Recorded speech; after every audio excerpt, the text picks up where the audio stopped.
जय श्री कृष्णा दोस्तों, राम राम। स्वागत है आपका हमारे चैनल में। आज हम सुनेंगे आंवला नवमी की कहानी। एक बार एक राजा था। उसका प्रण था कि वह रोज 1.25 मन आंवले दान करके ही खाना खाएगा। इसके उसका नाम आंवलिया राजा पड़ गया।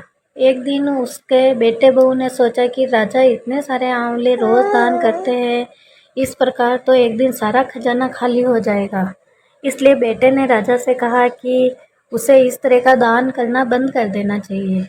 बेटे की बात सुनकर राजा को बहुत दुख हुआ और राजा रानी महल छोड़कर बियाबान जंगल में जाके बैठ गए।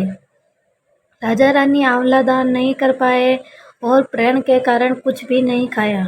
जब भूखे प्यासे 7 दिन हो गए तब भगवान ने सोचा कि यदि मैंने इसका प्रण नहीं रखा और इसका सत्र नहीं रखा तो विश्वास चला जाएगा।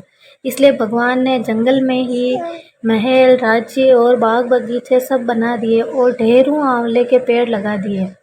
सुबह राजा रानी उठे तो देखा कि जंगल में उनके राज्य से भी दुगुना राज्य बसा हुआ है। राजा रानी से कहने लगा, रानी देखो, कहते सत मत छोड़ना, सूरमा सत छोड़िया पत चाहे, सत की छोड़ी लक्ष्मी फेर मिलेगी आए। आओ नहा धोकर आंवला दान करें और भोजन करें। राजा रानी ने आंवला दान करके खाना खाया और खुशी खुशी जंगल में रहने लगे। उधर आंवला देवता का अपमान करने व माता पिता से बुरा व्यवहार करने के कारण बहू बेटे के बुरे दिन आ गए। राज्य तो दुश्मनों ने छीन लिया और दाने दाने के मोहताज हो गए। काम ढूंढते ढूंढते एक दिन पिताजी के राज्य में आ पहुंचे। उनके हालत इतने बिगड़े हुए कि पिता ने उन्हें बिना पहचाने ही काम पर रख लिया। बेटे बहू सोच भी नहीं सकते थे कि उनके माता पिता इतने बड़े राज्य के मालिक भी हो सकते हैं, सो उन्होंने भी अपने माता पिता को नहीं पहचाना। एक दिन बहू ने सास के बाल गूंथते समय उनके पीठ का मस्सा देखा और उसे यह सोच के रोना आ गया कि ऐसा मस्सा तो उसकी सास के भी था। हमने ये आंवला दान करने से रोका था कि हमारा धन नष्ट हो जाएगा। आज वे लोग जाने कहाँ होंगे। ये सोचकर बहू को रोना आने लग गया और आंसू टपक टपक कर सास की पीठ पर गिरने लगे।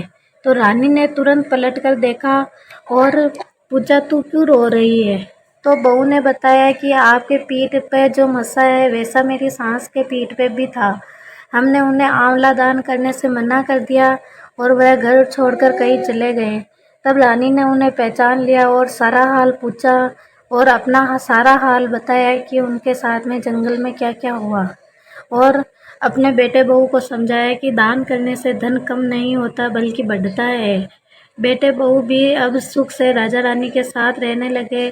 हे भगवान, जैसा आपने राजा रानी का सत रखा वैसा सबका सत रखना, कहते सुनते उकारा भरते का और सुन के सारे परिवार का। जय श्री कृष्णा, राम राम। धन्यवाद दोस्तों।